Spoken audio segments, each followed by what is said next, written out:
জামালপুরের সরিষাবাড়িতে পৃথক পৃথক স্থানে বন্যার পানিতে ডুবে শিশুসহ এক বৃদ্ধের মৃত্যু হয়েছে।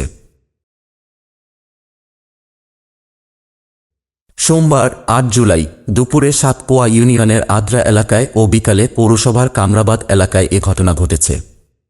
নিহতরা হল উপজেলার সাতপোয়া ইউনিয়নের আদ্রা গ্রামের হেলাল মিয়ার ছেলে ইয়াসিন মিয়া ও পৌরসভার কামরাবাদ গ্রামের মৃত জমশের আলীর ছেলে শাহ আলী। পুলিশ ও স্থানীয় সূত্রে জানা যায়, সোমবার বিকালে বাড়ির পাশে ঝিনাই নদে গোসল করতে যায় বৃদ্ধা শাহ আলী। এ সময় বন্যার পানির স্রোতে নদীতে পড়ে নিখোঁজ হন তিনি।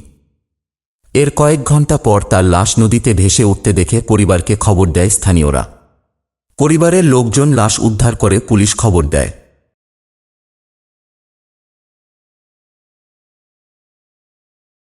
জামালপুর জেলা প্রতিনিধি স্বপন মাহমুদের পাঠানো তথ্যচিত্রে ডেস্ক রিপোর্ট, মিশন 9টি।